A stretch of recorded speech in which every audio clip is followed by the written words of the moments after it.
Hello my beautiful hammerhead and welcome back to another video. Today we've got news of, well, how the new close combat in the new edition of Age of Sigmar will work. And let's just jump straight into the Warhammer community article. We have the fires of combat rage higher than ever in new AOS. So this is gonna be a long one. I'm already sorry because I see how small the bar is for the page. You can't sadly see that right now. Okay, Warhammer Age of Sigmar is a game of combat. Yes, kinetic clashes between mighty heroes, twisted monsters, and warriors tempered in the fires of 1,000 battles. Yeah, okay. That's why my heroes always die in the first combat.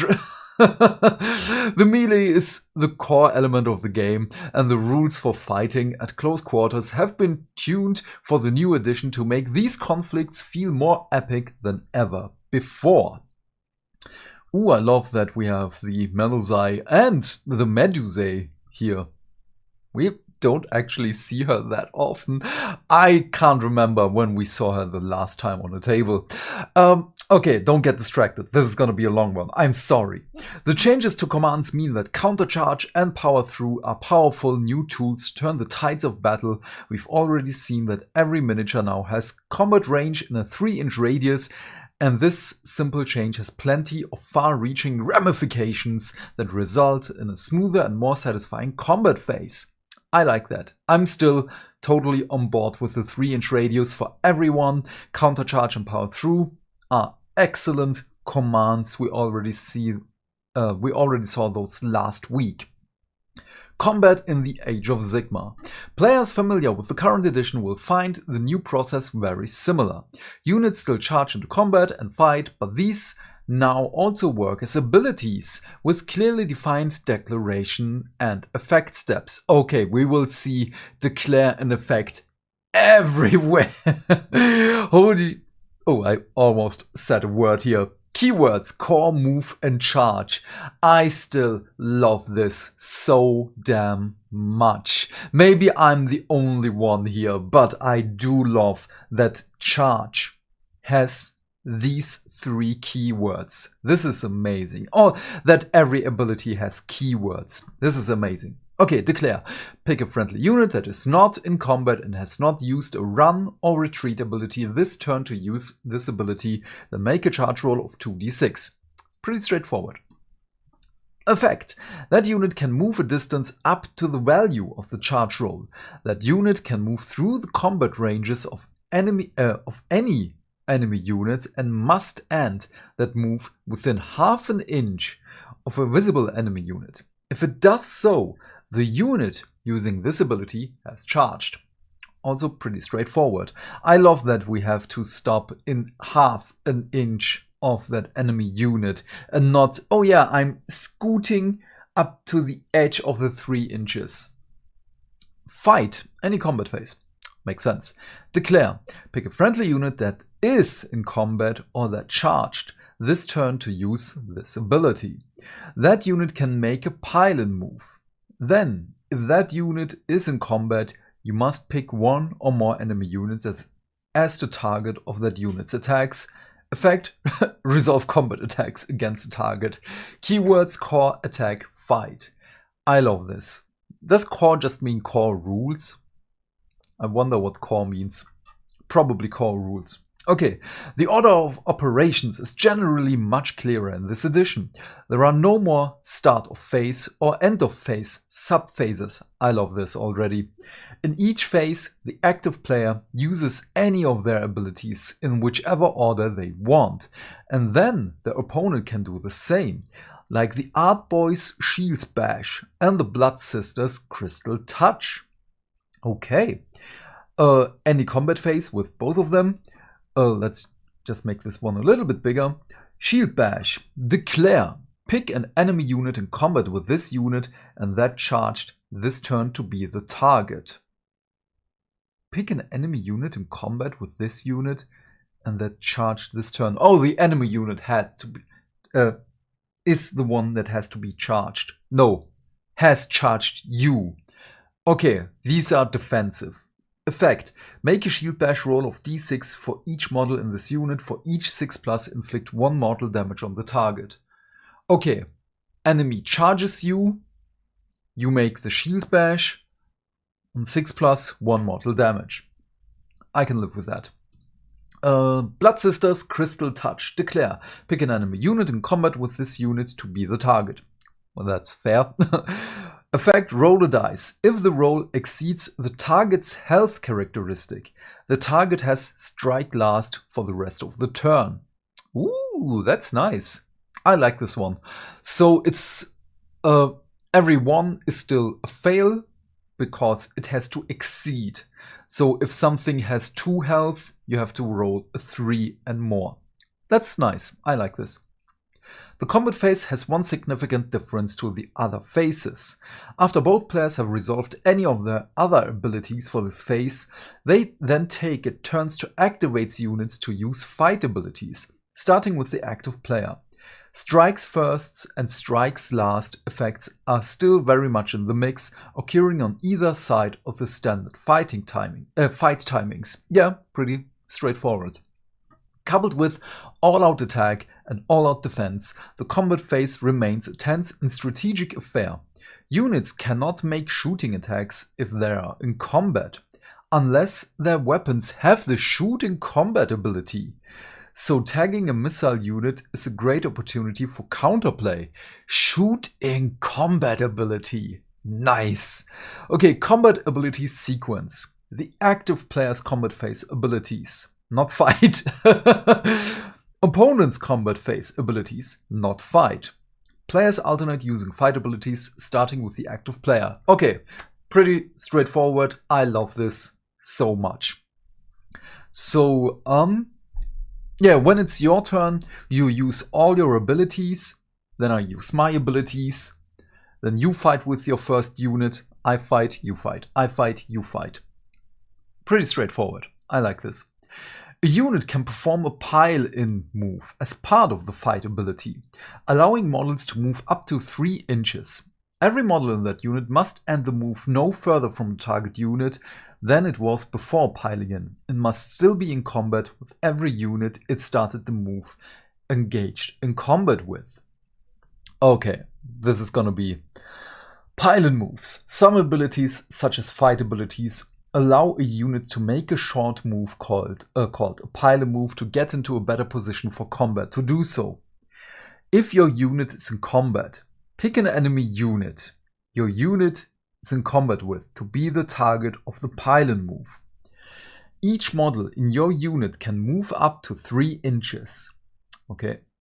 The move can pass through the combat ranges of any enemy units, but each model must end that move no further from the target unit. At the end of the move, your unit must still be in combat with all units that was in combat with at the start of the move. Isn't that just the passage up here? If your unit is not in combat, each model in your unit can move 3 inches in any direction. That move can pass through and end within the combat ranges of any enemy units. Wait, this means... Wait. This is again too many words for such a simple thing. When I'm not in combat, I can still make pile-in moves? So a 3-inch move out of phase. Is that correct in my assumption? So, hero phase, move, charge has failed, but I can still move up to 3 inches, even though I'm not in combat. If your unit is not in combat, each model in your unit can move 3 inches in any direction. So, okay. I'm not gonna delve too long onto this. Again, this is a very long article. This is my understanding now. When we are in combat, we can move up to 3 inches, but we have to move closer to the enemy unit. That's fine. If we are not in combat, we can still move up to 3 inches and can even attack. But it does not count as a charge move. This is my understanding now. Please help me out if I'm wrong. Okay, fight. The process of working out combat will be familiar to players, with a few key changes. Unmodified rolls of a 6 are now critical hits, a term that can trigger a range of new attacks, effects on attacks, while mortal wounds have been renamed mortal damage. Yep, that we already figured out. Overall, rend has been reduced throughout the game. Oh, nice. And while you can still positively modify your save profile with all-out defense, this remains capped at +1. Okay, most factions lack any other tools to further increase a unit's save profile. So save stacking, oh, I just wanted to say that. The process of negating rend by adding extra save is largely a thing of the past. Interesting. Very, very interesting. Yeah. Okay, I like that unmodified rolls of a 6 are now critical hits. Because it just says it's on the hit roll. Because sustained hits, well, and any other 40k rule is just so... it's just so aggravating. I'm sorry. There is a slight change to the way damage is allocated. Instead of allocating damage points to a model in a unit, damage points are now allocated to the unit as a whole. When the total of damage points allocated to the unit equals the health characteristic of that unit, the commanding player removes a model from that unit, but they must stay in coherency. This greatly speeds up how damage is totted up and stops you from losing track of which model was injured or absent-mindedly allocating that first damage point to your unit champion and coming to curse your past self. I like this. This is great. So just you roll all your dice, you hit, you wound, I fail, let's just say 5 save rolls, I have 10 wounds on my unit, and I can just say, okay, this one's gone, this one's gone, this one's gone. Perfect. This is amazing. I like this. It makes it faster. Unit rolls. With combat range gone, you might have some questions about how a warrior with a hammer is set apart from one with a spear. This has been handled by further differentiating the role of each unit on the battlefield. Weapon and War Scroll abilities now provide units with specific roles. Take the bristling spear wall of Stormcast Eternal's Vindictors as an example. They have anti-charge rend +1 as a weapon ability, granting additional rend when they are charged. Ooh. While they have the opportunity to strike first if they successfully hold the shield wall. Okay, so anti-charge is just the straight up ability. It's not on a hit or anything. You've been charged, you get +1 to rend. Nice. So the ability of the Vindictors. First of all, also 3+ save, control 1, 2 health, move 5. Okay. Hold the shield wall. Effect. If this unit did not charge this turn and is in combat with an enemy unit that's charged this turn, roll a dice. On a 4+, this unit has strike first for the rest of the turn. Oh, this is great. I love this. This is amazing. But again, if I am correct with my assumption that we can move units with the pile-in move into combat, this does not work. Because the unit does not charge, basically. Okay, keywords: Infantry, Champion, Standard Bearer, 1 in 5. Ah. Order, Stormcast Eternals, Warrior Chamber. Okay, Standard Bearer 1 in 5 is also amazing that it's now written like that. Okay, greater combat range and no battle shock makes seething hordes of clan rats and crypt ghouls more dangerous. But monstrous infantry like Croxigor love to cut a bloody sway through these teeming mobs. Their anti-infantry +1 rend devastates armor, while the Brutal Blows passive ability can pulverize 4 bodies in a single swing, and they get 4 attacks. But they already have 4 attacks. What do you mean?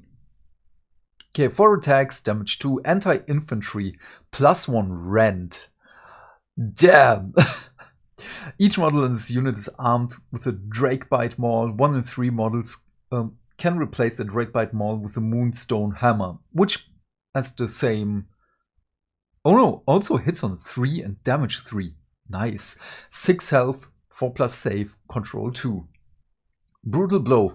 Add 1 to the damage characteristic of this unit's melee weapons for attacks that target an enemy unit that has 10 or more models. Holy damn.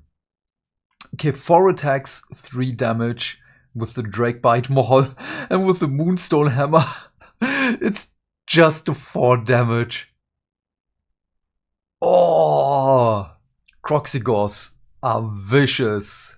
Now it only depends on the point cost. Infantry Order Seraphon Croxigor. Okay. Coherency range. Oh, I'm already afraid.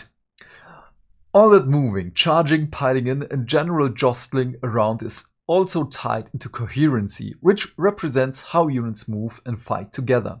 The coherency range of units is now ½ an inch, and models must remain within range of at least one other model in their unit. Okay, conga lines. Models in units of 7 or more fighters must remain within coherency range of at least 2 of their comrades, while certain units, especially those composed of larger models like Stormdrake Guard, have a larger coherency range noted on their war scrolls. Amazing! Coherency is measured horizontally, which means height differences don't matter. Nice, I like this. And also, models in units of 7 or more fighters. Does this mean, again, we have the hero, we have up to 3 units in one regiment. So let's just say we have a unit of the Gore Grunters. Oh no, we don't have...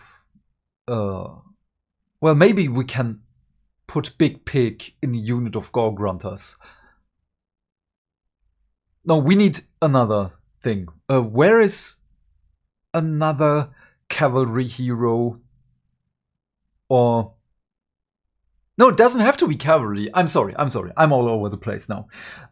So this means we have a unit of, let's just say, Croxigors. There are 3 models in there. We reinforce them once, because more is not allowed anymore. We have 6 models. They're still in a conga line. Now we put a hero into the unit, because maybe that's possible. This is working on assumptions right now, I'm sorry. But the 7 is the thing that is very, very interesting to me. Because we don't have units of 7, as far as I'm aware of. So, yeah. Croxigors, reinforced, 6 models, hero in there, 7. We have to put the coherency in another manner. My understanding right now. Please, again, correct me if I'm wrong. Retreating. Battle shock has gone because to fight in the Age of Sigmar is to fight for the fate of the mortal realms. Armies engage in battle with utter conviction and battle to bitter end. But retreat is now an ability used in the movement phase, a tactical decision that comes with a cost of D3 mortal damage, though some willy units may be able to use special abilities to slip out of combat without reprisal, including certain Skaven. I just wanted to say that. Skaven probably have those abilities. Declare, pick a friendly unit that is in combat to use this ability. Effect, inflict D3 mortal damage on that unit. That unit can move a distance up to its move characteristic. That unit can move through the combat ranges of any enemy units, but cannot end that move within an enemy unit's combat range. Keywords, core, move, retreat. That's totally easy and fine. I love this. On Friday, we'll be unrolling arcane scrolls, brushing off our dogma, and pondering orbs, both thaumaturgical and theological, as we unpack how magic, prayers, and manifestations work in the new edition. I love this so damn much. Okay, there is basically nothing that I don't love here. Everything which I've read here is amazing. The only thing for me right now is, like in the first 2 editions, the pylon move. In the 3rd edition, it's just way too much and just such a technical thing. This one here is the thing that kinda irks me, because you use keywords everywhere. Just say, this does not count as a charge move. This is the thing that irks me. But everything else in this article, I love it so damn much. This is amazing. I am all for it. So, before I end this, yesterday I wanted to make my lore video, explanation video for Cockforts of the Cities of Sigmar, but as I've recorded it, it was just about 2 or 3 minutes long, and that is just a waste of time. So I ventured forth and made a whole Ironweld Arsenal video. Script, let's just say it like that. It's not even a video right now. If I'm not able to do that tomorrow, and there is no other way of me, there is no new article that I can record, I will just show you on my German page. I will put a community post up here. You can see it. Yeah, well, it's also on the English channel, the one you're watching right now. If I'm not able to do any video because I'm still recording or anything like that, and there is no video for that day, I will just put it up here.